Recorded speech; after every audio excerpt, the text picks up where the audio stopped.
Good evening. Welcome to the new party. I'm Nora Christine. I'm about to give a really unpopular opinion, and I'm sure it's going to be especially unpopular amongst women. I'm Gray Mars. Break a record by being with 100 men in one day. And right after she was done, she recorded a documentary. I'm a vegan weed. Call yourself fresh and wear the same weak ass turtleneck on every show. Goddamn. Then we got goddamn the Sudanese Sambo. Bruh, man. And I'm Enzo. Bringing up my lives is they're like, oh well, he's violating the Constitution by having a meme coin and him making money off it in office and everything like that. I was like, if that was the case, like there would be lawsuits up the ass and impeachment in court. I'm skeptic. Like I always say, don't let anybody trample on your constitutional rights. I'm Mia.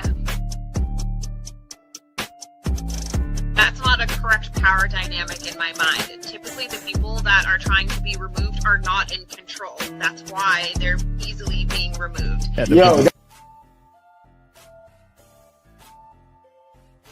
The government, states, they start putting these RICO acts on Diddy, all of these guys, and try to put it on these ongoing criminal organizations.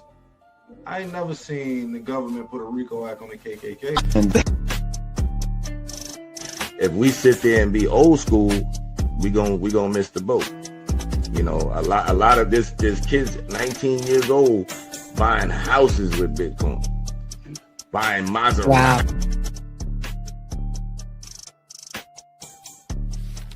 I think when it comes to the woman, if a man takes charge and he shows that he's logical, same people. That's number two. That's all theater. This is WWF.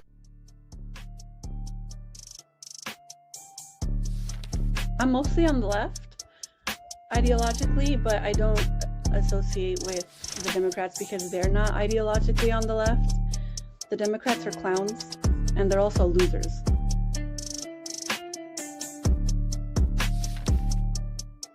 They don't have no plan. They don't ever talk about nothing positive about the Democrat Party.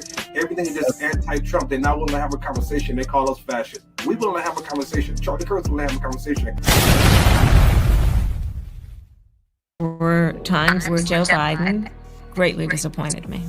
And frankly, angered me. Like on the day of my debate with Trump, the stakes were so high. And the president calls and he said to me, it was so unnecessary. And you took something from that? That his motivation was all about himself. Do you think he wanted you to win the election? Madam Vice President, there's nothing you said I couldn't ask you. Because I have a lot to say. And so, fuck it. Okay, so do you wish you hadn't ran? No, but I do regret that we did not have more time. And then the debate that came before with Biden and Trump, it was a car crash. I mean, this was clearly an individual that was very much struggling. He didn't want that debate. I could tell something was a little off. How'd you know? Well, I could start with this. And what about not going on Joe Rogan's show? I definitely regret that we didn't do it, but there was a lot of games being played. And then on that night when the election hasn't gone your way, what would I have seen if I was a fly on the wall in the room? I was in a state of shock. Like, I haven't felt anything similar to the emotion I felt that day, other than the grief I felt when my mother died. And I knew what was going to happen to our country.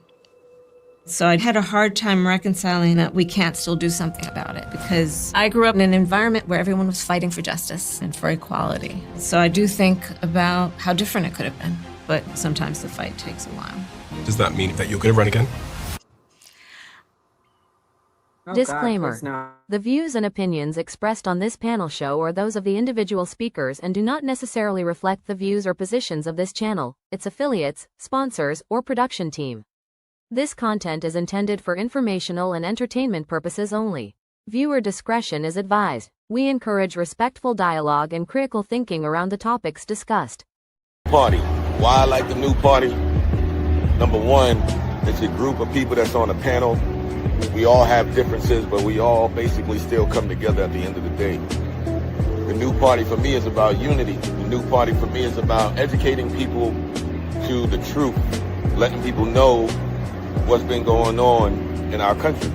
With that being said, shout out to the new party, man. We're going to keep it going with y'all.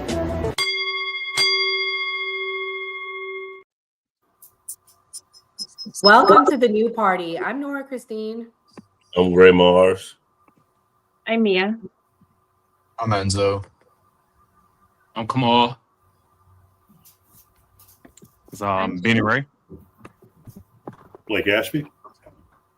And tonight at the new party, we have some very special guests. We have Blake Ashby and we have Benny Ray in the building. Thank you guys so much for coming. Let's start with Benny Ray. Benny, where can the people find you at? We're excited to have you. Appreciate y'all for bringing me on. You can find me at I've Been Airing It on TikTok. Also, I have a backup page by Benny_Ray3, and also on Instagram at I've Been Airing It. Awesome. And we also have Blake. Blake, we're excited to have you. Let everybody know where they can find you. Yeah, excited to be here. My website is blakeashby.org. TikTok is Blake Ashby. Twitter is Blake Ashby1. Then I'm not sure exactly what the Facebook is, but somewhere on Facebook there's a Blake Ashby. Okay, so it's going to be a fun night, guys. We got a jam-packed night. Where's the Thriller music? Come on, where's the Thriller music? Oh, hold on. Yeah. Yeah. Happy Halloween. Night, man. I mean, we're going back in time. We're going to step into a time machine. We're going to have some thrills and some scares. Kamala Harris said she's running again. I don't know how you guys feel, but to me, that's a little scary. I mean, Kimberly said the best. I'm sorry. The Democrats keep losing, guys. I don't know why they keep putting this woman out here for this. I kind of feel bad for Kamala at this point. As y'all can see, they had her doing this interview. Let's play this clip. Let's see what she had to say about Joe Biden and get some reactions. Is fully competent to serve. Do you really? Yeah, I do. That surprises me, actually. No, I do. There's a distinction to be made between running for president and being president. What's the distinction? Well, being a candidate for president of the United States is about being in a marathon at a sprinter's pace, having tomatoes thrown at you every step you take. That sounds lovely. Yeah, it's more than a notion. Get involved in public service, ladies and gentlemen. And to be the seated president, the sitting president, while doing that, it's a lot. It's a lot. Yeah. I think it's a hard case to make for people that he didn't have the stamina to run, but he had the stamina to govern. Because I think most people view the presidency as a marathon run at a sprint with tomatoes being thrown at you in terms of governance. So we'll let a guest go first. Blake, what do you think about her run? Do you think she should run again, or do you think she was prepared? What's your thoughts? I hope she doesn't run again. I liked her quite a bit as a candidate, came out for her early, actually before Biden even resigned. But at the end of the day, she came across more as a technocrat than a politician. And I'm not sure that she is the person to really lead the Democratic Party. You know, the Democratic Party has a message issue. We have lost track of what our foundation is. And I don't know if she's got the oratorical chops to actually bring that back. Everybody talks about Obama. He actually was just a heck of an orator. And the Democratic Party needs somebody like that. Not Obama necessarily, but somebody that can actually present the message and remind voters all the good the Democratic Party has done. Some people said she lost because she was a woman. Betty, what do you think? Do you think that she lost because she's a woman? I think that I'm not going to say a little part. I think it was a pretty significant part in her losing. I mean, the time period in which they promoted her, as a candidate to run. I think that would have been hard for anybody, woman or man. But yeah, I think it had a part to play. I'm not going to say it didn't. Yeah, and I'm going to play this next clip and get some reactions. This is Kamala Harris. She said she was shocked she lost. Really? Mm. Did you think the day before that you were going to win the I election? did. Yeah. And I so when did. did the proverbial penny drop? When I got a call from my campaign manager that it looks like we need 200,000 more votes that we can't find. Meaning it's just the map, the numbers. And the thing I kept saying over and over again, I was in a state of shock. I was so inarticulate, but maybe very articulate. What I kept saying over and over again is, my God, my God, my God. Really? Over and I couldn't stop. I haven't felt that emotion, anything similar to the emotion I felt that day and for quite some time, other than the grief I felt when my mother died.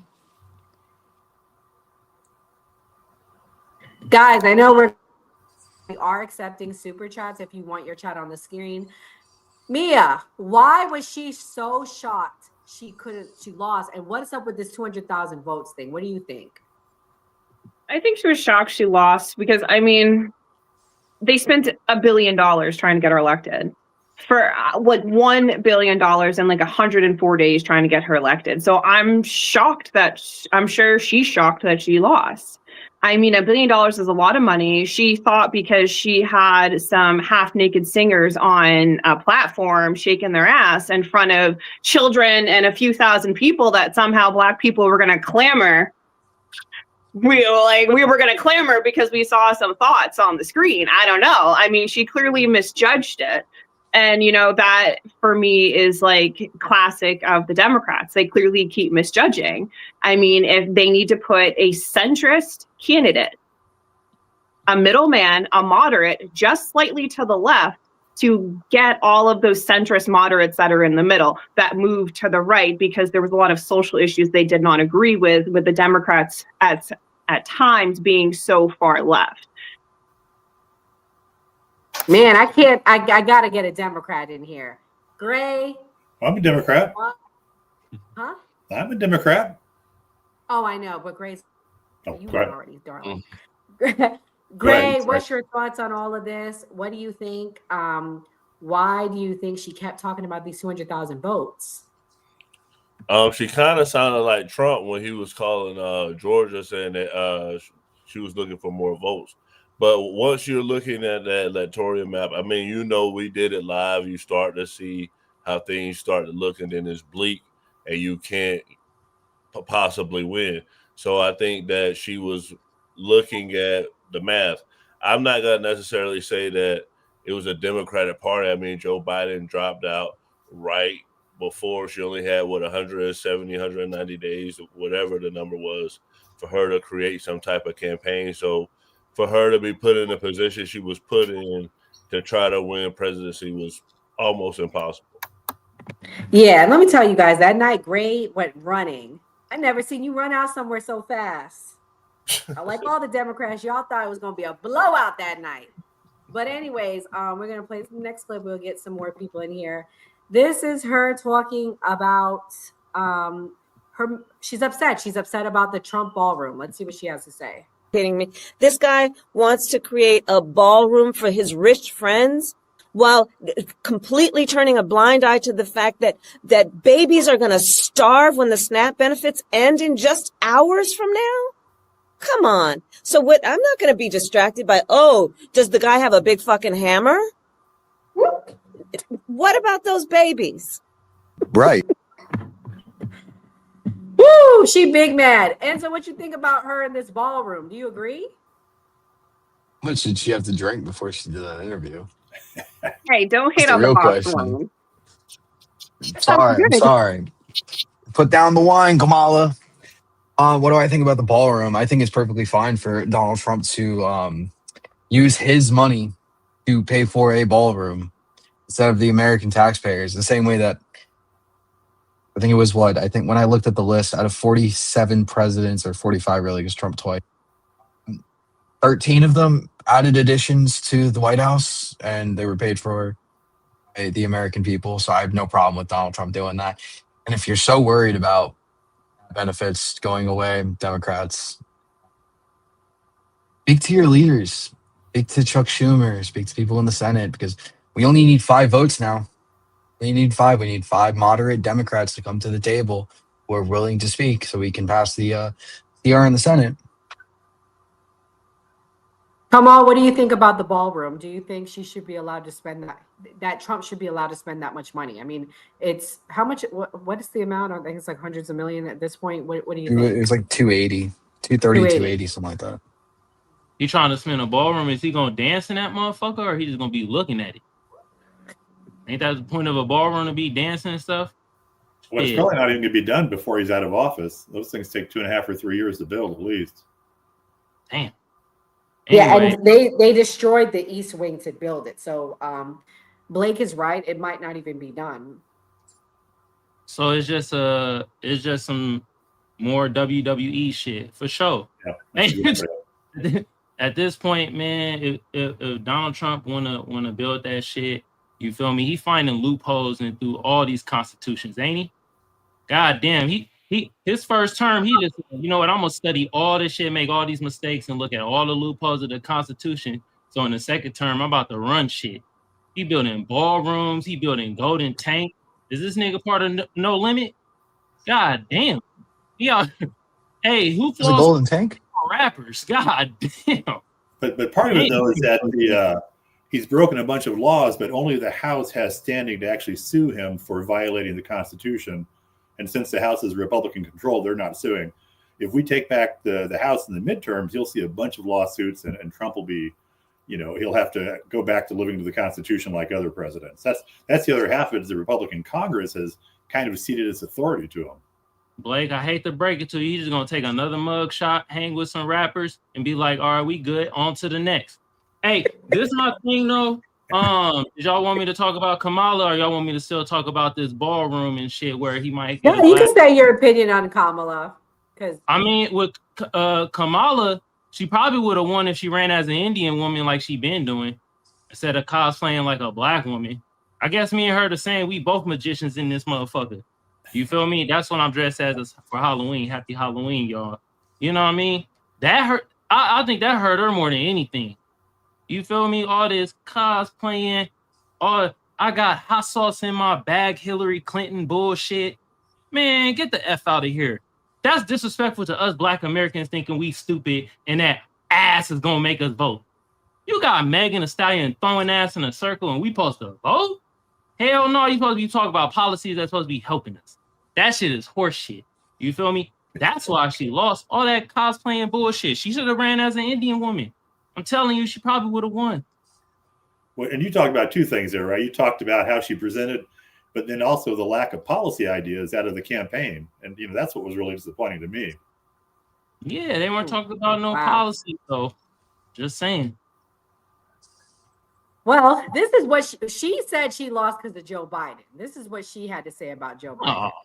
Hotel room. I mean, maybe with Doug, at the with my time husband. people felt negatively about it. And the president calls. And I was told that he wanted to call me so that I'd be ready. And I was so sure it was to buck me up and go get him. And he did say that for the first beat.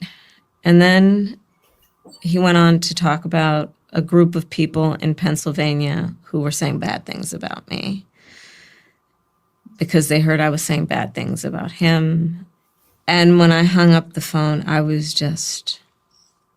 it was unbelievable. And I was angry and deeply disappointed. It was so unnecessary. There are only 2 people in the world other than me that has debated this guy, Hillary Clinton and him. And you know what it's like. It's going into a debate with the stakes being that high and Trump hadn't agreed to another debate. The stakes were so high. So that's an example of what I mean. You took something from that. You took an underlying message about one's intentions from that, because I would. If someone called me in the lead up to debate prep and said something like that to me, I would assume that they don't want the best for me. My takeaway is his motivation was all about himself. That's what I would assume from that. I Yeah. would assume that. Yeah, right. Obviously, right. Yeah. Damn, wait a minute. Is she writing a tell-all book like Joy Reid? She already wrote it, yeah. Skeptic. What's your thoughts? Why did Kamala lose? Was it Joe Biden waiting too long to step out, or do you think she would have lost regardless? So I think a couple of things. I think that so I do want to say, if you understand politics and you've ever even kind of like seen the background of politics, it's very messy. I don't think she's lying about anything that she's saying. I'm pretty sure that, yeah, politicians are very much nice in your face and will do something different behind your back. So everything that was done or that gets done in politics is kind of premeditated. So I could definitely see the things that she's talking about being done in a way to kind of set her up or make it more difficult. He waited a long time to even say he was going to pull out. So that in itself, to me, just kind of gives me a bad feeling. But I will say she's a very successful woman. She was Attorney General for California. While she was Attorney General, she passed laws to help with the pricing of houses and the crisis that was going on in California. So she helped millions of people. She worked hard for her positions. She was not given anything. And I think that there is still a sort of mentality towards Black and brown women. There's a view that they get criticized in a different aspect, even questioning their culture or their heritage is, like, to me, a really crazy thing. But we don't do the same thing to Hillary Clinton. We don't do the same thing to other, white women. So that, to me, but the aspect looking out at the whole thing when it was happening, I thought that was really disgusting. And also to hear Trump even say anything, who's Trump to say anything about her heritage or what she is or isn't? Like, that was a wild thing to me. I think that if anything, for the future of the Democratic Party, I'm a big, I admire Kamala. I don't think that for the future, I don't think that mannerism or the personality is going to be the future. I think Gavin Newsom has more of the fight in him. We are going up against people that are using propaganda. We're going against people that are causing 22 states to go into a recession or be on the brink of a recession. So I think that the Republican Party is going to cause its own demise. We just have to allow them for their policies that are very much not logical and don't make any sense to fall apart and cause their own issues in the economy. We're already starting to see it. And to say that Kamala Harris didn't have good policies behind her, this man, when he was being interviewed, when he was running, he said he had concepts of a plan. His foreign policy, as of when he first got, put in January, was peace through strength. That was how he was going to not start new wars. And surprisingly, peace through strength didn't work. It hasn't worked. So, she actually had policies written down because she's been in politics all of her life. She doesn't have biological children because she gave her life to be in government. She wanted to get rid of the filibuster for women to be able to have a say-so over their bodies. She wanted to expand the tax credits for children up to $6,000. She wanted to give, first-time homeowners, I don't know if it was $25,000 or $50,000 tax credit for first-time homeowners. So she had very good policies. I don't know very many Trump supporters that knew any of his policies. It was the rhetoric that he was spitting out that people got behind. And I don't know that she is spitting out enough rhetoric in the way that America needs it right now. Okay. Kim, what's your thoughts? You're a Californian. Why did she lose? Tell me some things that Californians don't like about Kamala. She's not charismatic. She's not likable. It's not because she's a woman or because she's half Indian, Asian, half Jamaican, Black. I think it's because she's just not likable. She sounds very coherent in that interview. I'm surprised. And I haven't actually watched it, and I'm deeply empathetic. It's really sad watching her express herself like that. Now, I don't believe her, obviously, but this is the most sympathetic I've seen her in a while. She did an interview with Mindy Kaling where they were cooking Indian food. That was the best she did during the whole campaign. But Michelle Obama would win. Hillary Clinton won the popular vote. It's not because she's a woman, and it's not because she's a minority. It's because she doesn't have a policy that she stands for. She's flipped on absolutely everything. And I think we talked about this earlier in the chat. She was a cop. She was a bad cop. And I think it obviously didn't help her that Joe Biden, he shouldn't have run a second term. He said he wasn't going to run a second term, and he waited so long. I think he did it because out of spite, because a lot of the people wanted to get him out of there. But yeah, if the Democrats were smart, they would have ran my homie Gavin Newsom. He's a lot more charismatic, a lot more likable, a lot more eloquent. He's a good orator like Barack Obama. I don't agree with him or like him on policy either. I have a lot of criticisms there as well. But sometimes the Democrats make decisions that are just so illogical. It's like they like it. It's like they like to lose, because anybody could have told you. You could have just run a poll. Kamala had to drop out of her own state during the last primary. Her own state, she had to drop out because she was placing 5th place. I think they should have won. They should have run Gavin Newsom, and I think he might run in 2028. He's probably a better contender than she is. Well, we're gonna go on to the next topic. Candace Owens, guys, there's a poll in the chat, so if you guys can do the poll, please. Should Candace Owens drop it? Because many people are saying, Candace Owens, girl, you should drop it. But Candace Owens shows the best friend you can have is a Black girl. Let me play this clip, and we're gonna get into this, because Candace is not dropping it. She's not letting this go. Here she goes. To just take a breather and really process everything that happened with Charlie and what it kind of means in terms of where we are. And I think it is a circumstance where we just know that he was truly betrayed in one of the most egregious ways that I think I've ever seen. It has made me lose faith in politics. It has made me fully lose faith in Trump. And my heart aches for the fact that he gave so much of his life to Trump and to politics. And they just were like, nope, that is it. It serves us or it doesn't serve us, and we want to move on. And so here's a holiday. Bro, if they try to give me a holiday, what is with them giving people a holiday after they kill them? Why is that a thing? You know what I mean? Like, oh, Martin Luther King, what about this holiday? What about this boulevard? Anyways, let me knock it off. Like, they're going to give Charlie Kirk a boulevard. They already did. They did in Israel. They gave him freaking boulevard. It's like, as soon as they give you a boulevard and a holiday, they definitely killed you. Okay, there's no question. They killed you. There's no way. That's like their signature thing. It's like that's what they do. It's the Fed signature. It's how they sign off after they murder you. They're like holiday and a boulevard. And it's never on a nice side of town either. Like Charlie Kirk Boulevard is not going to be a nice side of town. Anyways, I will be back on the 27th, you guys. Thank you guys for all the support throughout these couple of weeks, these last really kind of 6 weeks since Charlie died. And we will see you guys then. Benny, what's your thoughts? Should she drop it? No, why would she drop it? Because since he's passed, she's dropped 21 videos. She's amassed with an extra maybe 2 million followers.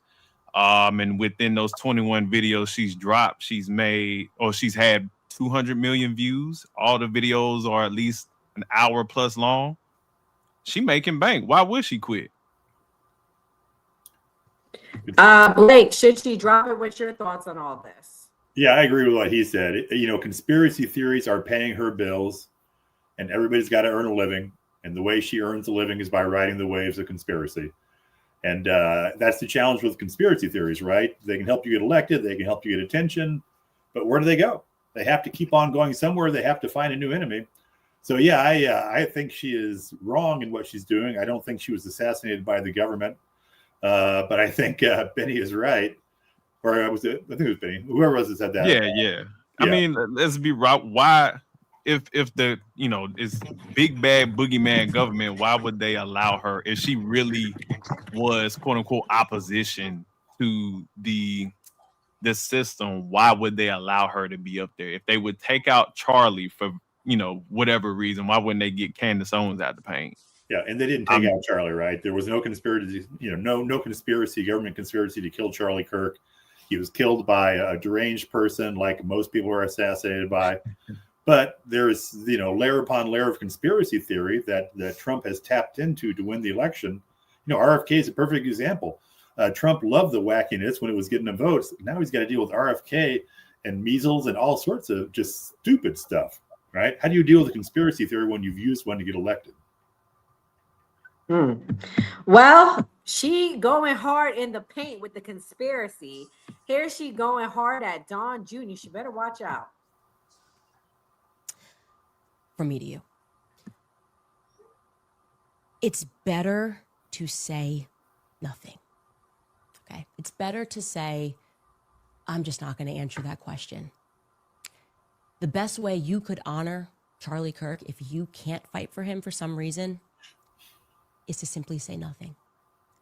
Because I looked at this clip and it bothered me for a lot of reasons, Don, because I know who you are. I know who you are. You're a hunter. You love to hunt, Don, right? Every picture of you, you're in the wilderness. Your whole life, you love to be in the wild. In fact, you taught me a lot about the wild and a lot about hunting. And my favorite fishing experience is actually with you, right? Fighting back the sea lions or the seals in British Columbia. You know nature. And I'm not going to ask you to go back against the nature of honoring your father, but I am going to ask you not to lie. And as a hunter, you are not lying, and this is truly what you believe. You trust the investigation. I'm going to need you to make a video saying that you believe that Charlie was shot by a .30-06 in the neck, and that somehow, through the miracle of God, Charlie's neck stopped a .30-06. Not only stopped a .30-06, but was pretty much in good shape, not even destroyed. His neck was not even destroyed by a .30-06. That kind of a miracle, Don. You know hunting, you know guns, and so I'm asking you if this is truly what you believe, to clarify that matter. Make a video, sit down with me, look me in the eye and say, Candace, I really do think that Charlie, our friend, because you are his friend, you were his brother, stopped a .30-06 with his neck, which stayed intact. You won't say that, Don. You won't say that because it's untrue. And I think that spiritually it would mess with you. And the hunters that are listening know that you don't believe that. You know too much. Okay. So again, I'm going to ask you, if you cannot say anything, I understand the ties that bind. I understand Jared and Ivanka and their investments in Israel and the pressure that's coming from the Zionists, to simply be quiet. As his other brothers and sisters and people in the movement, people who don't even know Charlie, get to the bottom of this, because everything we're being sold is absolute BS. So Mia, my tinfoil buddy, do you got the hat on? Oh, we about to get laughed at, especially by Blake. Blake and Betty made it clear. Blake believes the narrative we're being sold. It's a crazy, I guess, homosexual. I don't know what you label him as, that killed Charlie. Do you believe the narrative and the picture we saw that day? Because me and you did the live stream, and the moment we did the live stream, what did you say? It's an inside job. It's an inside job. I mean, I too know ball when it comes to unaliving animals. I too hunt. I do fish. I do these things. And I'm going to be real honest. There's no way a soft tissue neck is going to stop a .30-06 bullet. It's going to go through and through, probably straight back to the building behind. So, I mean, if the feds had made that story a little bit more believable, who leaves a weapon in the woods, like fully put together? I mean, there's like so many pieces that absolutely don't make sense. I don't understand how these are supposed to be the greatest minds in this country, in the FBI and all of these places, and they come up with the stupidest stories. Like, we haven't been watching Date Night, like we have Dateline, excuse me, SVU, CSI. I mean, like, we haven't grown up watching every single one of these crime shows. And I mean, what? I wish they would have come up with a better lie. I have to agree. It's weird. Like the dismantling of the gun, and if you hunt, I'm not even like an avid hunter. I hunt like whatever. Like, you would know that the story made no sense to me to begin with. Then when he's walking the surveillance, where was the gun at? Because he wasn't like, it's not making, how did he dismantle the gun in so many seconds, run across? You don't see a gun. You don't see him Like it's crazy. I don't know. Right, and people act like that 30-06 is like you can dismantle that into small parts. That's not something you're dismantling into like small, tiny little pieces. You know, you may be able to dismantle, depending on the type, into like 2, maybe 3 smaller parts, but not really. Then you need the pockets to carry them. So he's dismantling this, remantling it, carrying a fully functioning 30-06 in his jeans, walking, and then somehow hopping up on top of a roof. I mean, like I said, you can't fool somebody who has spent her entire life after school watching crazy scenarios with my babysitter on those telenovelas, man. I'd be watching as the page turns. I'd be seeing crazy scenarios. Like, are you serious? That's what killed me. And these are supposed to be into highly intelligent people, and they just drop the ball. They are, Mia, they are highly intelligent. We got millions of people that think that what they're saying is true. Come on now.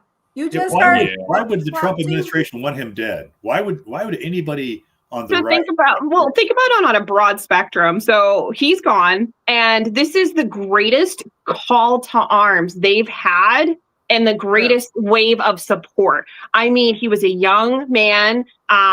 He was religious. He was a family man. He had young children. I mean, you can't pay. Well, actually, you can. But like that kind of publicity only comes when somebody is, when somebody passes away, somebody important. I mean, people held memorials for him on all 6 continents.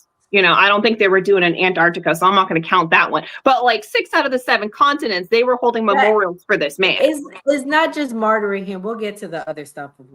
I'll give my one take on why I think they did it. But it's not just martyring him. He was getting too close to something. And I'm going to play the next clip. This is where she calls out the photo that Trump posted.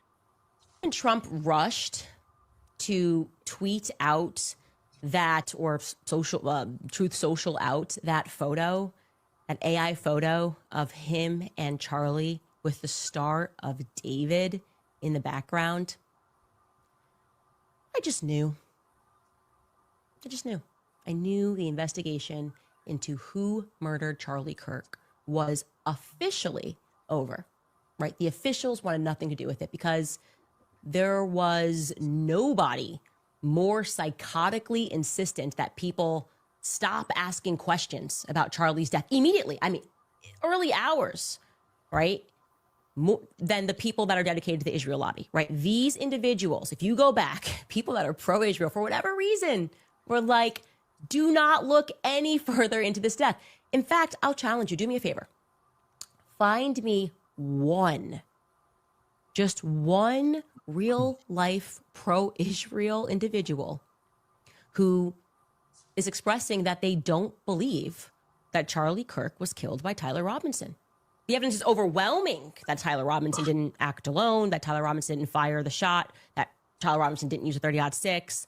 Find me just one person with the platform who's pro-Israel and says, I want this investigation into his death to continue. It's a bit weird, right? It's a bit weird. Dogs, very silent right now. Very, very silent. And there's like a stake on the ground. They're not moving. It's very weird. They do, all of them, however, I will say, want him to be honored, right? Mostly by your money. They want you to give to Turning Point USA. That's the best way, by the way, that you can honor him. Open up your pocketbooks. They don't have enough money there, right? Clearing like $100 million a year. They don't have enough. Open up your pockets, keep his show going, and don't ask questions is obviously the clearest way that we can honor Charlie Kirk. They want him lionized, and they did try to lionize him immediately as the most Judeo-Christian goy ever, right? He was basically, why not just put him in a yarmulke in some of these AI photos? That would make more sense. The direction, I mean, so instant.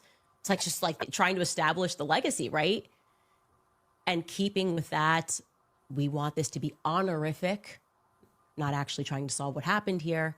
For Charlie's birthday, President Trump signed into. So, Gray, what do you think? What's your thoughts? Are we being told the truth? Should Candace Owens give it up? Skip and President Trump, if you're watching this, I have nothing to do with this. I had nothing to say about any of this. Skip. Well, this whack. I mean, the whole thing's whack. Charlie Kirk got Donald Trump elected. He ran the ground game for the Republican Party, and usually when a personality-driven movement loses the leader, it fades away. What rational reason would Donald Trump have for wanting Charlie Kirk dead? To unite the right, to unite the Republicans, so he can ensure that JD Vance gets voted in and Charlie Kirk doesn't, because they need to be able to control the shmoney going over there to that other country that he was just talking about. And what's interesting, I'm surprised that anybody on the left wouldn't see it, because he's galvanizing hatred towards you people, the Democrats, the left. And I'm not the Democrat or the left that I'm saying this. So y'all need to have the tinfoil hat on, because they're coming after y'all asses. But can I just say though, the argument isn't very clear that the left, that we shouldn't feel sorry for when they go after the left and the Democrats, because retribution is coming. Skeptic, am I wrong?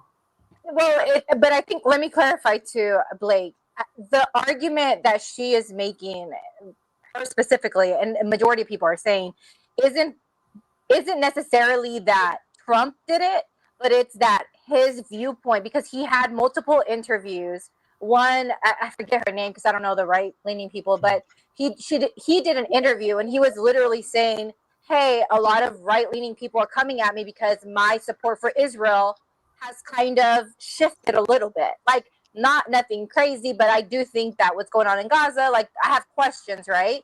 And he was receiving funding from it. So actually, the theory is that it was like, I don't know, the Israeli government or Israeli, I guess, people, right, that came after him because they didn't want him to turn his base. He has a large, young, men that are on the right base, and they want them to be pro-Israel. That's the argument. I'm not saying I agree or disagree. I'm just saying that because Blake seems confused as to why Trump would want to do it, but they're not really saying that Trump was doing it. Let me be clear. Do I think Trump had a hand in this? No, but Trump is not running things. And if you think Trump is running things, you are a fool. I'm gonna just put that out. Count me a fool then, because I do.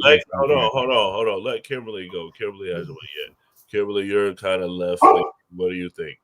Oh, I was just agreeing with that. Not just that. It's Charlie Kirk had Turning Point had a conference where they allowed anti-Israel sentiment. They had the audacity of having Dave Smith on. Dave Smith is very persuasive on that he's very sympathetic to the plight of the Palestinian people, and he speaks from his Jewish point of view. I would just want to clarify, I wouldn't say it's Israeli people. I wouldn't say it's Jewish people. I just think it's a faction of I want to be careful with my words here, but there's a security state. There's a security state going around connected to Epstein as well. That's through the CIA, through the Mossad, and they have covert operations all throughout the world. They're completely capable of it. They have all the technological advances to do it. I wouldn't put it past them at all. I'm putting my tinfoil hat on. I think that he was murdered for sure. I think he was so young. I don't know. Call me a skeptic. Why wouldn't they kill Zoran Mondani then? They tried killing Trump twice. The Israelis did. Not the Israelis. Well, I wouldn't ever say the Israelis, because there are citizens of Israel who they just live there. So it's the Jewish people, the religion, the ethnicity, the Israelis, which are the people who live in Israel, and then there's also factions of the government and the Mossad, like similar to here. I wouldn't say the Americans, right? But yeah. I mean, I don't know. This sounds like layer upon layer of conspiracy theory. Sometimes Occam's razor is right. The simplest answer is the right answer. It was a deranged individual. History would show us that that's not true. Even recent history, they tried to kill Trump twice. The second guy was even crazier than the first one. What recent history shows that? Just out of curiosity, what recent history shows the two assassination attempts on Donald Trump? And you don't think those were deranged individuals? No, not at all. Not even a little bit. But you're not going to speculate on what shadowy organization was behind that. I think it was the CIA. You think the CIA tried to kill Donald Trump? Yeah, that's what the CIA. Hell yeah. The Biden ran CIA at the time. The Democrat ran left-leaning CIA to ensure, because that horrible job and performance that Joe Biden just did 2 weeks ago. And Nora, you're frozen. Now, and we did it. We got a lot of people here. Enzo and Kamal haven't went yet. Okay, Nah, I it's have more okay. clips. I'm loving this. Let me host. Let me host. I got more clips. So I will play the next one. His burial. How come we haven't seen anything about his burial? We saw so much and then we saw nothing. And the reason that's like a big hush hush secret is because Charlie had a Catholic funeral mass and he is buried in a Catholic cemetery. Yeah, but really it was about the architecture. I want you to understand. Why the little lies? I think we can only speculate that it's because they're worried about the money, right? They do not want to upset the very same people who were pressuring Charlie Kirk. And I love when they say, oh, another thing Andrew said in that interview, they're only a small portion of our donors relative to the rest of our donors. Okay, but are they cutting the bigger checks? Like Bob Showman took $2 million away. That's got to mean something. If you brought in 70 million last year and he took away 2 million just like that, are they cutting the bigger checks? Because that's relevant. And I think the answer to that is yes. I think they insisted and are pressuring them, as we are hearing, to maintain the idea that Charlie died pro-Israel. But to do that, to have the stomach to do that, to know that you knew where he was buried and attended that mass, and you had the stomach to sit down and to gaslight me. That's what you did. You were gaslighting me, actually. It was me, right? You didn't say my name, but you were referring to me, right? Oh no, he was just the most committed evangelical. What's wrong with everybody? Why does nobody have just the spirit moving within them? Just like, I don't know. I would just be sickened with myself. I can't lie like that. I can't lie anywhere close to that. I can't even fib. And you're able to just sit up there like a soldier and just delude everybody, delude the masses, and sometimes do it through tears to be extra convincing. That's crazy to me. It's wild to me. Speaking on a note. So, Enzo, what is your thoughts on her basically, like, I think putting something out very personal about Charlie Kirk? What do you think? How do I choose my words for this POS? Dragging Charlie's name through the mud, coming up with baseless conspiracy theories. Trust me, I indulge in conspiracy theories. But here's the thing with conspiracy theories for me. I need at least a plausible reason that some other nefarious person, organization, some slim piece of evidence. There's no evidence in this whatsoever. And for her putting out and her talking about, where's the funeral? Where's the funeral? Maybe the family wanted a private funeral. Maybe after everything that he went through and his family went through over the last couple months, with the people destroying memorials, her getting death threats, the organization itself in disarray, maybe they just wanted something to be private. Why does it matter to Candace? Why does she have to keep opening up her fucking mouth every single day just to get clicks and likes off of it? If she had any type of evidence to prove that anybody else did this, then we know who did this. Of the rhetoric of the left who did this, some deranged person on the left who did this. Show us the proof. You keep saying you have text messages. You show us the text messages with no times and no dates, no name on the picture, or no name on the text messages at all. That could be between you and a random person you just put together for your video that you wanted to put out. I think respectfully, she just needs to shut the hell up at this point. And it's honestly disgusting in my eyes. I said the last time that we spoke about her, if I had a best friend who knew somebody else took me out, I want them to make a video saying, if I go missing, this is the reason why you're seeing this. And this is really what happened. Not let's make 12 videos every single week for clicks and likes just so you can make money and stay relevant when nobody really gives a shit about you anymore. And I'm sorry to say it, this is just playing into her being around Nick and the anti-Semitic rhetoric that's been running around for the last couple months in the United States and the world because of what's going on between Israel and Palestine. That's literally what this is playing into in my eyes. And I'm sorry, I'm just sick and tired of hearing it and seeing this all day long. We need a boogeyman, so we're going to blame Israel for every single little thing that happens in the United States. We're going to blame Trump now and say that he's the one who took out him with the help of Bibi and all them. Honestly, I'm just, like I keep saying, I'm just done with it. I just wish she would just go away and stop talking about all this.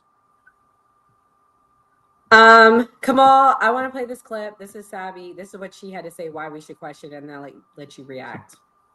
I haven't seen any video footage of Tyler Robinson with a weapon in his hand, including when he got off the roof. Yeah, nor have I. And I've seen a lot of video footage, probably 6 or 7 hours of video footage. And the film I've looked at, I know they're lying or they're not. You know, they're obfuscating right now. The FBI has no idea in terms of its leadership, as far as I know, who killed Charlie Kirk. And that's a problem.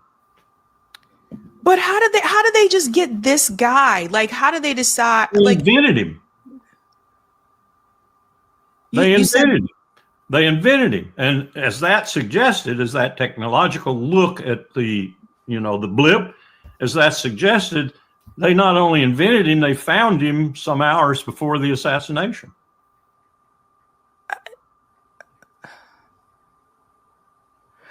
I think it just like it's wild. It is, and it shows you what the age we're living in right now is both massively capable and beneficial if used properly, but on the other side of that coin, it's massively dangerous if in the hands of someone like Bibi Netanyahu or Donald Trump's people like Steve Miller and Vaught at OMB. You put this stuff in their hands, and they're going to turn it on you. Power. If it's used as it was being demonstrated there, and I would say in other places where it'd be even more positive, then it's a boon to everything we do. It's a boon to education. It's a boon to economics, finance. But if it's used the other way, ability to cheat and to kill and to plunder, a lot easier. And then to cover it up. So Kamal, after hearing that, what's your thoughts? What do you think? Should she give it up? First of all, shout out to Sabby Sabs. Shout out to Beans and Heaven in the chat. I'll see y'all. Second of all, Candace Owens ain't gonna give it up because she's a rider. You feel me? A rider to white men. You feel me? This what Coonettes and dead wenches do. Congratulations.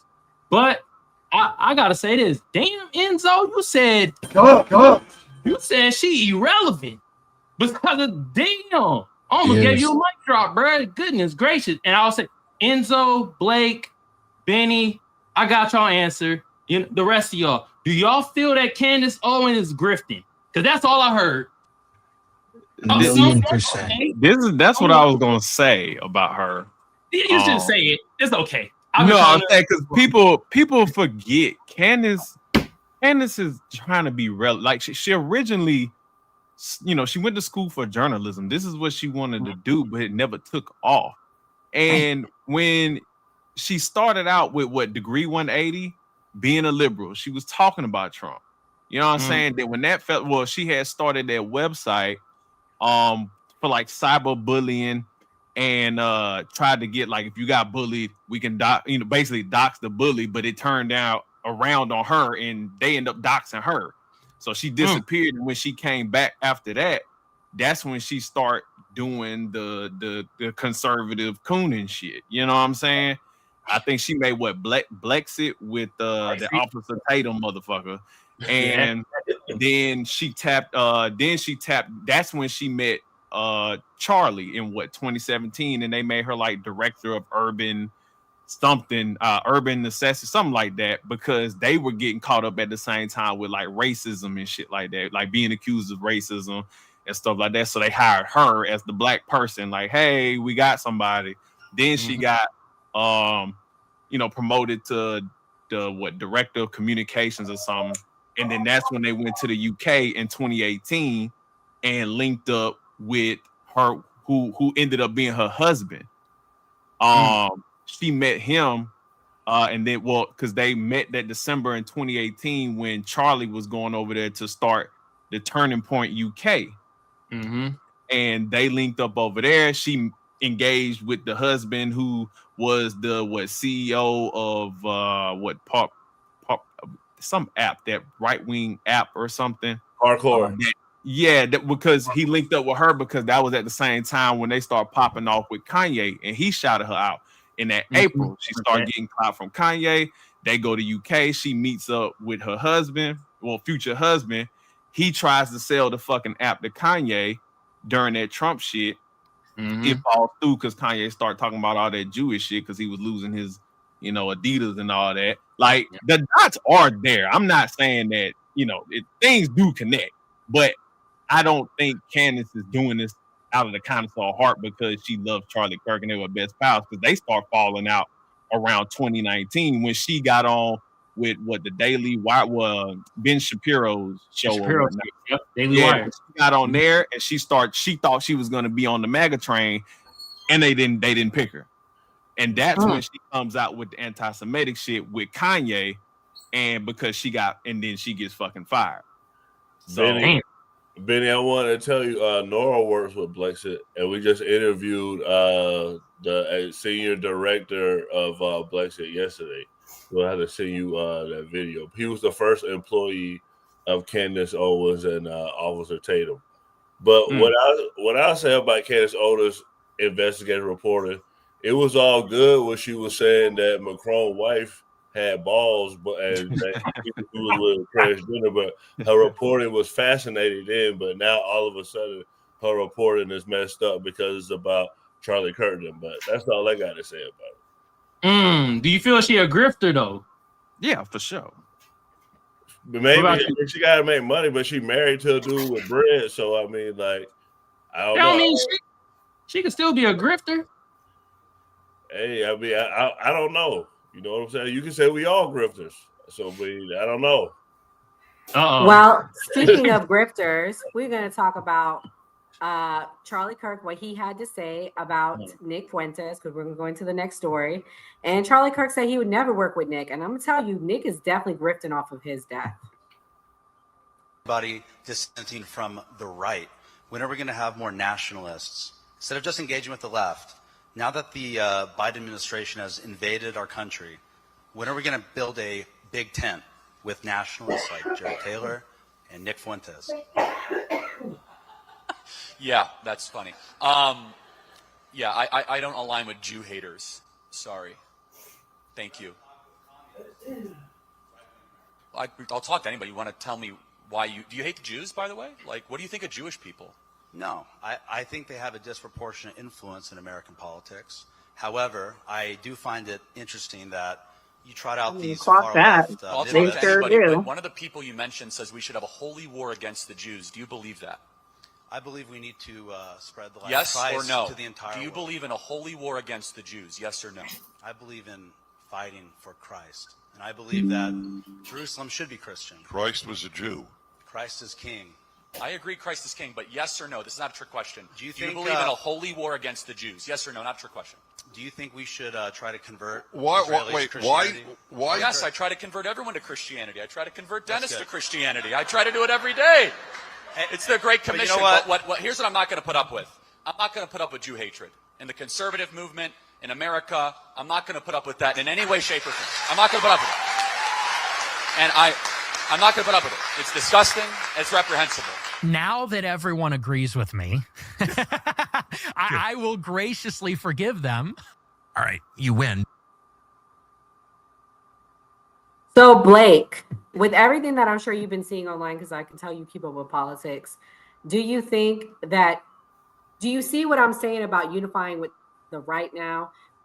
Do you think Nick Fuentes would have ever been able to go sit with Tucker Carlson had C. Kirk not been unalived? Well, I think Trump in general has changed our norms to allow things like that to happen. It was just a year ago the Republicans were having a meltdown because people were accusing them of being Nazis. It was a month ago that the private chats came out, and son of a gun, they call themselves Nazis. So I don't think that Charlie Kirk being unalived is why Nick Fuentes is in the fold. I think the Trump administration has been making an effort to cast a wide net and get as many conspiracy theories as possible into its big tent to support his re-election campaigns. I don't think that was just because of Charlie Kirk. I think that's more because of Donald Trump. Well, just right before C. Kirk got alive, Charlie Kirk and Tucker Carlson were in a beef. And here's the clip of them talking about who's a Fed. Fed. I was, I thought you were a Fed. I was a Fed. Yeah. I'm not a Fed. But whatever, I don't care what people think. We showed each other a badge as we know well. No, but I thought you were a Fed because I was like, why not? It's not cucking to say you're not talking about all Jews when you oppose a foreign policy position. It's not. There's nothing liberal about that. It's just true. That's the Christian position. Okay.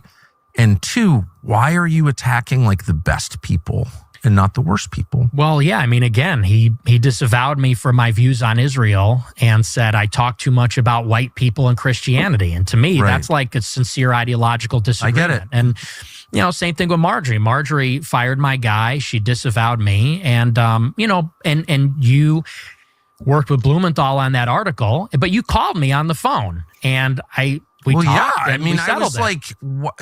From my perspective, I mean, this is all so stupid and inside baseball and whatever. But for the record, I was like, first of all, who is this kid? I'm working at Fox News. I'm aware there's an internet, but I'm more out of it than you may appreciate. And I'm like, out of nowhere, attacking this one. I had Joe Kent here to my house and did this interview with him. And I'm always in search of a sincere politician. Don't have to agree on everything, but I really believe sincerity is the whole game. If someone's heart is pure, he will be brave. I always have thought that, and it's turned out to be true. Marjorie's a perfect example. And that's all that matters. If you're afraid inside, if you're weak inside, you will crumble when it matters. So I really felt like, wow, Joe, don't agree with him on everything, of course, but I was like, this guy is really sincere. He's like a good person. And then you show up and you're like, he's a CIA officer and he was a CIA contractor, but like really like crush the guy. And it's like, why of all people, you agree on 90% of stuff, that was my view. And I was like, well, clearly this kid's a Fed. Right. But you didn't know the whole story. I didn't. You're absolutely right. And look, and now that, and I want to be, I'm not trying to be combative. I think Go ahead. You're not going to hurt my feelings. Here's what I'm trying to say is now that Marjorie is pushing in the right direction, I absolutely support everything she's saying. And I've not been critical of her at all this year. Yeah. Because I think that what she's doing is extremely courageous. And I think you're right. She is sincere. So it sounds like you're, not to put words in your mouth, but your life experience has left you so stung. So Mia, who's the Fed? They all are. Is that a question? They all are. Everybody's in on the take. People need to stop looking at it in terms of left versus right. It doesn't matter. It's the elites versus us. It's always going to be the elites versus us. Left versus right, Democrat versus Republican. It is legitimately all an illusion. And they've been doing it for centuries in this country. Because back in the day, they didn't even want to have the American Revolutionary War. The rich people had to convince the poor people to fight for them because they didn't want to do that because they're like, why? I have land, I have farming, I'm good. So, I mean, they're all Feds. And it's super weird that they just won't admit to being Feds. It's like, we know, come on. Like Tucker Carlson literally grew up in DC and he wears that as a badge of honor. His father was also a Fed. I mean, I'm pretty sure he had some uncles and cousins that are Feds. I mean, birds of a feather flock together. Yeah, I agree. And this next clip, I'm going to have Enzo respond to. This is Nick Fuentes talking about Charlie Kirk. Whether Charlie Kirk saw it this way or not, we will finish what he could not, what he cannot, because he was murdered. Whether he likes it or not, whether he liked it when he was alive or not, we have to take it from here. The far right actually has to take it from here. The moderate right that would do anything in their power to prevent the real right, the real America First from rising up. You see where that has gotten us. You see where that got him. And I don't say that to be cute. I say that because that's the reality. The moderate conservatism got him killed. The moderate conservatism got us BLM raging through the streets while Trump was the president. It's giving us this dynamic. We need to fight to win. We can't fight not to lose against the left. We need to fight to win. We need to crush the establishment. And then once we take over the Republican opposition, we need to crush the left. And anything short of that, this country is over. What this country needs is to close the borders. It needs re-migration. These people gotta go. 10 million in 4 years? They're here forever? I don't think so. They have to be removed. And the left-wing scum that are standing in the way of law enforcement, they need to be imprisoned for a long time. The insurrection needs to be put down. Order needs to be restored. And these billionaire oligarchs, the money power, which is inciting this civil conflict in the media with politics, the special interests preventing the government from doing what is necessary, they need to understand that the country comes first. The national power must supersede the money power. The national power that comes from the people and their benefit and the public interest has to take priority over the special interest that is financed by Wall Street, by Silicon Valley, by venture capital, private equity. The national power must take precedence over the money power. Anything short of that. So Enzo, I go back to my first question that I asked. Would Nick Fuentes have been interviewed by Tucker Carlson had Charlie Kirk not been unalived? Not at all. Not at all. We got the greatest hits of the two people in the world that were not relevant before, but now want to be relevant, trying to talk about Charlie Kirk. That's all we got tonight. Two has-beens that missed their prime. You got one that's grifting off Charlie Kirk's death, and then you got the other who's a literal Nazi saying they gonna pick up what Charlie Kirk was doing. No, you're not. No, you're not. Don't even try it, bro. Trust me, the Republican Party ain't rallying behind you. If you want to take your incels and your little people that are the scum of the earth, and you guys want to do an uprising and say this is the Republican Party, this is the Republican Party, no, you're gonna be shut down immediately. We do not condone you. We want nothing to do with you. There's no Nazis in the United States. You know what? I'll be Antifa at that point. Just take down fucking Nick Fuentes and his little group of retards as they are. Sorry for my language, but that's another person that I don't hate anybody, but he is the one person I literally despise and hate with a burning fucking passion. I think. Hey, that's two things we agree on. Look at us, Enzo. Not us agreeing on a second thing. It's crazy. It really is. What is going on today? The pigs are flying, y'all. Hey Enzo, I got a quick question real quick. How old are you real quick, if you don't mind me asking? 28. 28? Okay. I say that because I think people really did. I don't think people acknowledge like the demographic of who people like Nick Fuentes or even Trump and J.D. Vance and Pete Hegseth are speaking to. People discredit or kind of throw under the blanket the young white male that the young white loser male who gravitates towards people like Nick Fuentes, people like that crowd. When Trump's made why do you think Pete Hegseth is this administration just feels so childish? It's because they're trying to appeal to the youth, the Gen Alpha, the meme generation. You know what I'm saying? That's why Trump tweets out like they troll. They seem so unprofessional. They're far from because they use Charlie. He had he had a lot of influence over college campuses and things like that. Nick Fuentes speaks to that demographic. They were the ones that pushed heavily during his election cycle on social media, on places like Twitter and stuff like that, that allowed him to get out what misinformation and kind of like the political scenery that we have now is due to that demographic of young white males.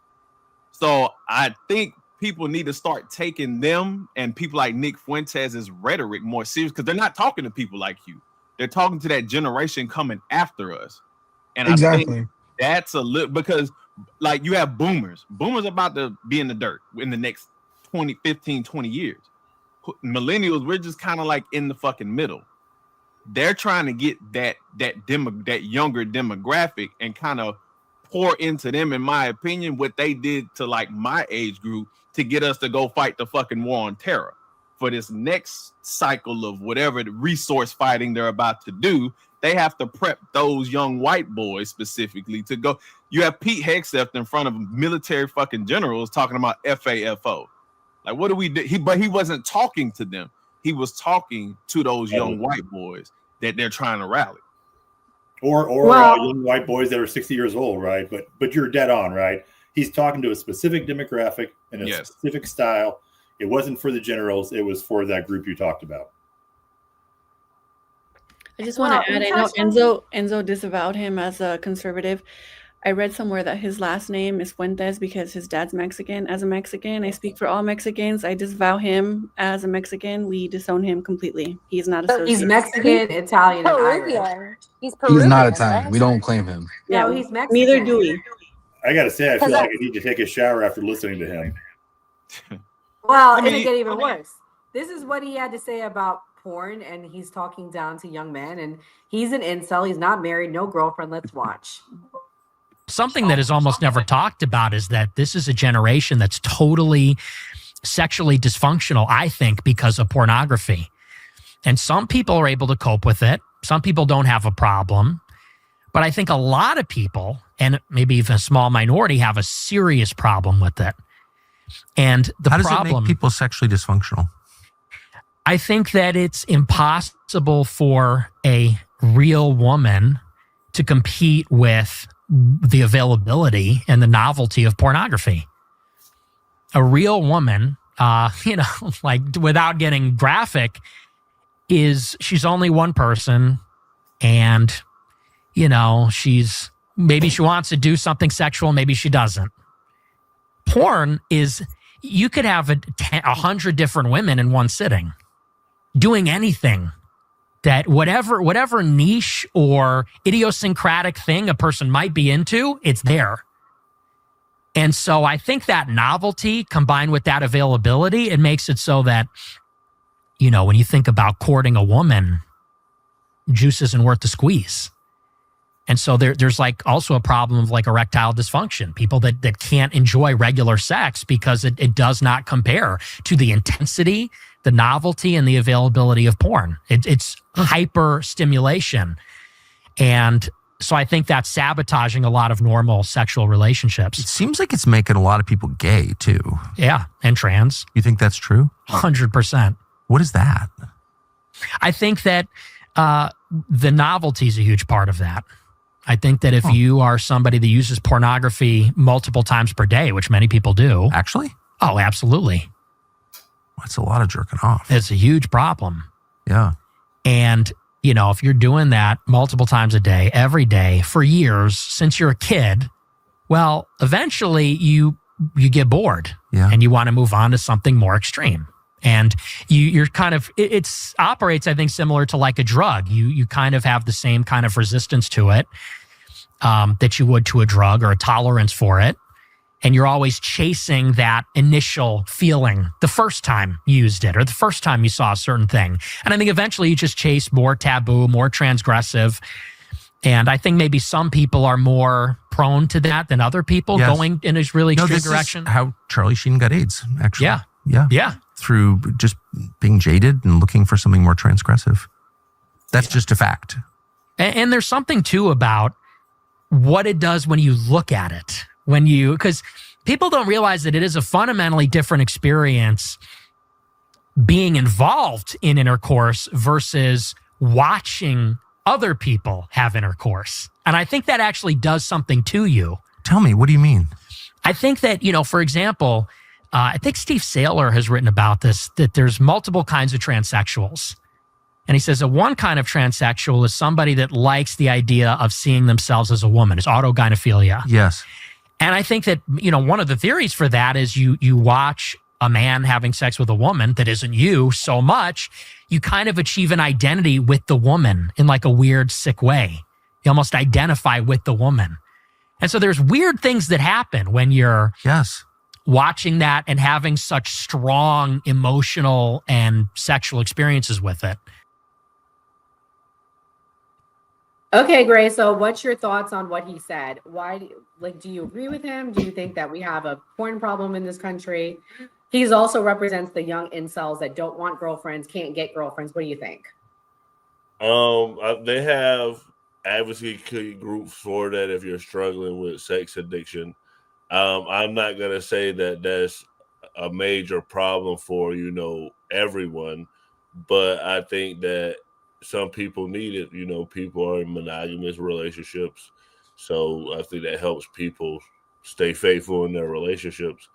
And, kids going through puberty, having to discover themselves. So, you can't destroy one thing because it's just affecting a small few people. Interesting. Well, this next clip, I'm going to get Skeptic to come in on. This was JD Vance last night talking about how close he was with Charlie Kirk. Where Charlie Kirk called me, and guys, he was mad. It was one, I wouldn't say the last conversation that I had with him, but it was in the last few months of his life. And he called me and he said, JD, I'm really worried. I'm really worried that what's going on in the Middle East right now is going to lead the United States into a protracted military conflict. I've never told anybody that Charlie was really worried about that in the final months of his life. Now, here's the thing. Charlie was so effective and he was so trusted by both me and the President of the United States that when Charlie made that phone call, I didn't say, screw you, you don't know what you talk about. You're talking about, I listened to him.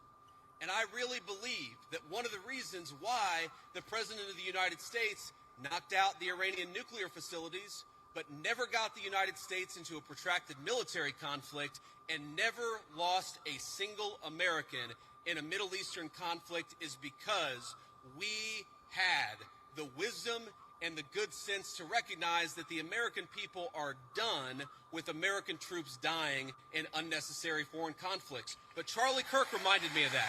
Charlie Kirk.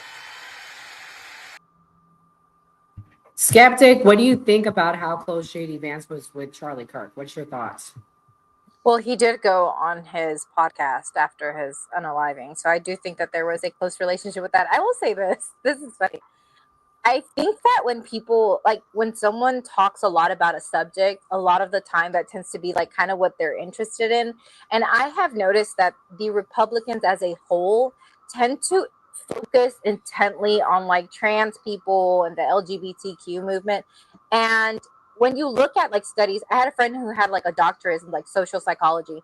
She had actually said that there were newer studies showing that, porn basically helped with, people not committing sexual assaults, which is like interesting. I've never really looked into it. Just kind of right now with the conversation, it reminded me of that. But I will say the Grindr app broke in Milwaukee when the RNC was happening there. So I think that some people that are obsessed with this topic are having like an internal battle within themselves because they are just like honed in on this. Like I've never heard this being spoken of so much until like recently.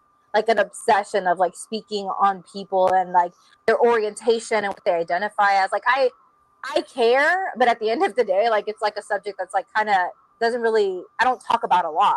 I'm not like obsessed with it. It just seems like there's an obsession with it. Yeah, you're right. You're absolutely right, Skeptic. I definitely that study is real, Skeptic. I've heard of that study, so I know the one you're talking about. So this next clip is regarding basically Tucker Carlson, what he had to say about Christian Zionism.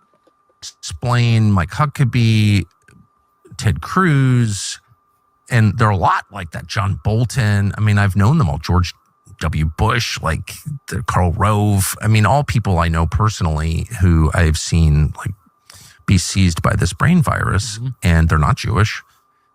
Most of them are self-described Christians, and then the Christian Zionists who are, well, Christian Zionists. Like, what is that? Right. And I could just say for myself, I dislike them more than anybody. Because like what? Because it's Christian heresy, and I'm offended by that as a Christian. That's why. So I don't why not? Like, I'm pissed at the neocons, very pissed. I've said that a million times. I've been mad since December of 2003 when I went to Iraq. And so I went and asked straightforward questions to Ted Cruz, because that seemed like he was a sitting senator who's serving for Israel by his own description. He seemed like a worthy target. I'm not going after MTG, who's the most sincere why not go after Ted Cruz? I don't understand. So Kimberly, what's your thoughts regarding everything that you've seen with Tucker Carlson and Nick Fuentes? In particular, do you think that Nick would have been on the show had Charlie Kirk not been on a lot? That's a loaded question. It's a very loaded question. Forgive me. I grew up in a Zionist Christian church. I think it has less to do with religion than it does with geopolitics. Tucker Carlson is right on some foreign policy issues. He's evolved a lot.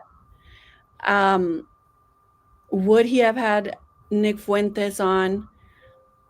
I'm not sure, but I do think that there is a normalization of Nick Fuentes. Dave Smith had him on his podcast too. I couldn't get through more than 20 minutes of it. I don't like his voice. And the way he talks about sex too is you can tell he's probably not very sexually active. Who the fuck says intercourse? That is so weird. And then there's also another clip of that same interview where Nick Fuentes is telling Tucker Carlson that he has frustrations with women because he quoted some, I guess, female who says that the woman should worship her man. And Tucker Carlson corrected him. He's like, you don't want a woman to worship you. This guy's such a fucking loser. But yeah, I am very saddened by the Christian Zionist movement. I think that as a Christian, it's antithetical to the true message of Christ, which was a complete pacifist and socialist. But yeah, I would never have watched this much of the Tucker and Nick if you hadn't played those clips for me, because me too. Absolutely. Yeah. Yeah, he's such a weirdo. There's just so much to unpack with the whole Christian Zionist topic. We should do a whole show on just that. It's just it's very sad. Yeah, we've touched on it a lot. I am a Christian. We've touched on it a lot. We'll do some more now that you're here, Kim, because Skeptic is a Christian too, and she knows. So now I feel like I'll have. I also want to clarify. Yeah, I also agree that sometimes the way that certain people like Nick Fuentes and Tucker Carlson, the way that, not so much Tucker, he's more careful with his words, but Nick Fuentes in particular is a fucking Nazi. He is hateful. He is a stupid person. He does say a lot of dumb shit. And we need to be careful with how we talk about not just the religion of Judaism, but also the Jewish people and the Israeli people. We should never talk like that about other people. And this Nick Fuentes he's just a fucking weirdo. And I'm sure he doesn't get a lot of pussy. I'm pretty sure he doesn't, the way he talks about it. So yeah, we let me be clear. The new party, we draw the line. It's not all Jewish people. It's not all Israeli people. It's the Zionist government that is in control of that state that has caused where we're at right now in the world. And this person says it best in their super chat. It's more than just the NJF on Tucker. The silencing of Charlie Kirk realigned the entire conservative media, but somehow the left is in denial. W. Michael, that was the point I was trying to get across. Blake, what's your response to that? I don't know. I think Charlie Kirk's unaliving is just going to be a blip It was 3 news cycles, and then it was gone. Yes, they'll do memorials to him and look back on it, but everything moves so fast. The news moves so fast. I just have a hard time thinking there was any conspiracy behind it. I have a hard time thinking he was anything more than a symptom of a larger geopolitical movement. I don't know. I think Trump was going to the racist right all on his own. I don't think that had anything to do with Charlie Kirk. Nick Fuentes visited the White House the last time, didn't he? Yeah, but you don't know anything about Nick Fuentes. I'm gonna be real with you. Nick Fuentes was cheering on how he's gonna make Trump lose. He's no longer a Trump supporter. He actually is celebrating every Trump loss that Trump has because he didn't want people to vote for Trump. Because what happened in Palestine and Israel was part of his prediction that Trump is a Zionist to the T, and he's going to sell out America for that $200 million that Mary Adelson gave to him. Now, let me be clear. I think he is a Nazi. I'm agreeing with you on that. But he is very knowledgeable when it comes to geopolitics. And he's been very clear he does not support Trump. But he's not, right? He's taken bits and pieces of things to weave these incredible conspiracy theories. But he is not a fact-based person. And when he says these things, they might have a nugget of truth here and there. It's generally made up stuff or conspiracy theories. I mean, Nick Fuentes. Well, Blake, he's on your side. He believes that it's a lone gunman that unalived Charlie Kirk. So he's not that big of a conspiracy theorist. He's believing what the Trump admin and is telling us. He seemed to be suggesting he thought that it was Israel that had killed him. Did I miss that? He would, depending on where he goes, he's saying that at this point. All right, and so again, back to the credibility. He just says whatever he thinks is going to get views. He has no coherent worldview. He's just a guy who makes things up on the fly, trying to get attention, and he's clearly good at it. But yeah, I'm with you. I have never listened to this much Nick Fuentes in my life, and I'm 61 years old. And hopefully the next session will not be on this because I'm about done listening to this guy. He is a goofball and he is a racist. I'm of a generation that learned that people that were racist were either weak-minded or weak-charactered, and he is probably both. And I hate to say that, something negative about another human being. He is not somebody I would choose to listen to in any situation about any topic. Were you a Charlie Kirk fan? No, my gosh, I thought he was a goofball too.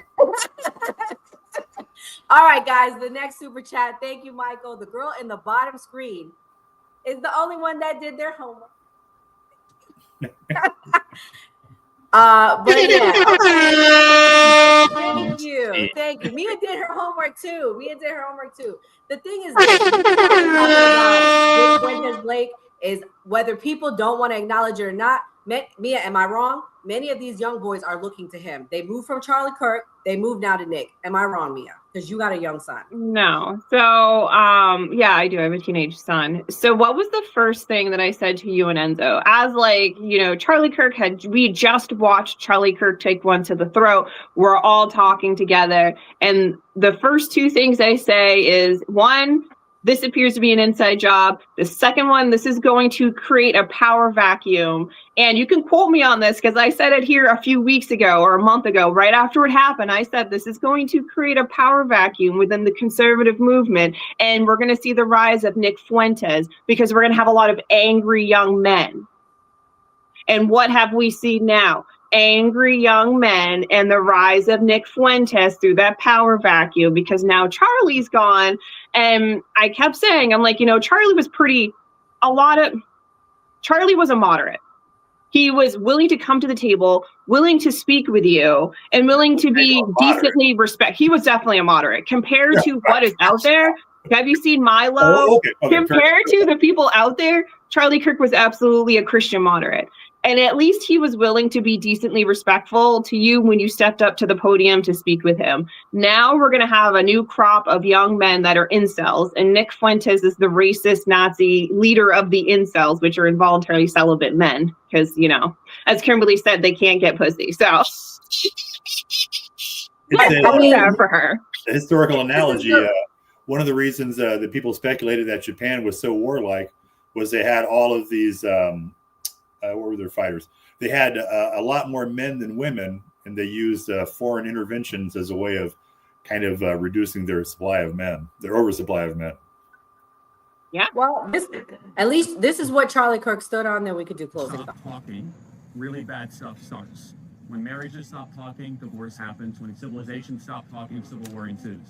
When you stop having a human connection with someone you disagree with, it becomes a lot easier to want to commit violence against that group. What we as a culture have to get back to is being able to have reasonable disagreement where violence is not an option.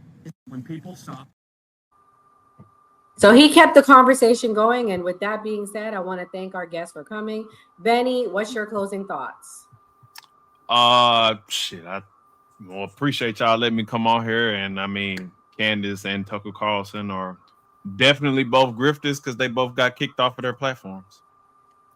Hold on, Benny. Hold on. Let me see if I can find the right goddamn sound effect for you. Yep, goddamn right.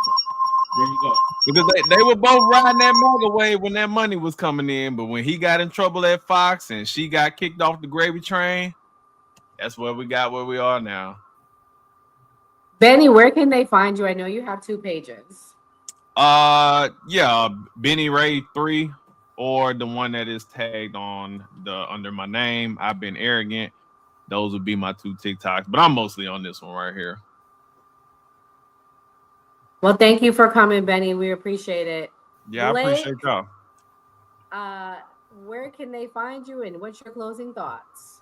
Yeah, at Blake Ashby on TikTok is my only TikTok account, and then the website. Yeah, appreciate the chance to engage in the conversation. It's to Charlie Kirk's credit, he did try and talk to a lot of people, and it's always fun. It's always enjoyable to actually have a conversation with people that you don't necessarily agree with, as long as it's civil and as long as views are exchanged. So thanks for the chance to be part of this. Yeah, thanks, Blake. Usually we don't have so many people. We definitely got to bring you back, probably on the man cave night where it's less people. I got a question. So y'all want my thoughts on the interview? Because I got left out like a redheaded stepchild. Oh my God, I'm sorry. Come on, go ahead. Go next. I watched the whole interview too. All that hunky splaining they were doing. It's okay. We could do everybody else closing thoughts. You feel me? Because I wrote down questions too at the list. And Blake and Kimberly, y'all missing out listening to this interview. This shit was a shit show. This was hilarious. I thought it was funny as hell what they were saying. God damn. Like, bruh, I'm gonna be honest. I think Nick Fuentes wants to get pounded in the ass. Because he said that, you start imagining yourself as the woman when you watch the porn. Yeah, I heard that. Excuse me, sir? Well, you don't know the rumor. Hey, come on. You don't know the rumor of him and Destiny? The furry. Hell no. See, that's what I'm talking about. And I'll let you stay on your closing thoughts so the people can know. Allegedly, there's a video of Destiny with some man, and there's a hand in the video, and allegedly it's Nick Fuentes, and they were in a hot tub together. And Destiny openly admits that he's bisexual, so it's not like a lie. Damn, so Destiny was smacking the Mexican cheeks for sure. Damn, y'all go check out the new party. I got it pinned to the top of my chat. Y'all go check out the channel, hit the notification bell so you know when they go live. Also, shout out to the chat. Eric, thank you for the compliment with the glasses. Beans was in the chat, Heaven was in the chat. I think Doc was in the chat too. RJ, I see you, bruh. A couple dweebs was in the chat too. Red Kid, stop sticking carrots up your dog ass and shut the hell up. Katie Pablo, the only view that I like is the view of your mama titties, man. Anyway, back to this funny ass interview that I did have questions about. So I wrote questions down. Let me put my glasses on. Shit, man, because it's dark in here now. First of all, and I looked at this interview through a comical lens because I already know how they feel about Black Americans. So we don't even need to go down that line. But I looked at this shit through a comical lens. And first of all, I was like, does porn make you gay? Apparently, to Nick Fuentes, it does. Is Nick Fuentes the Tupac of Republicans? The reason why I asked that is because this motherfucker, Nick Fuentes, was scorned. He was like, hold on, y'all don't want me? I'll shoot them all up then. I'm telling y'all should have listened to the interview. He was out there like, I don't fuck with this person, and now I'm right. Look at blah, blah, blah. Okay, so that's another question I had. I said, Is this just the feds working together? I mean, Mia already said they both are the feds. I agree with Mia. When Nick Fuentes and Kevin Samuels been friends, Nick Fuentes start complaining about women not cooking. Kevin Samuels did that too. I guess Nick Fuentes is, eating the red pill. But RIP to Kevin Samuels, you feel me? He did care about the black community. It was just sometimes in a certain way that some people found it abrasive. And my last question is, was Nick Fuentes a victim of white on white crime?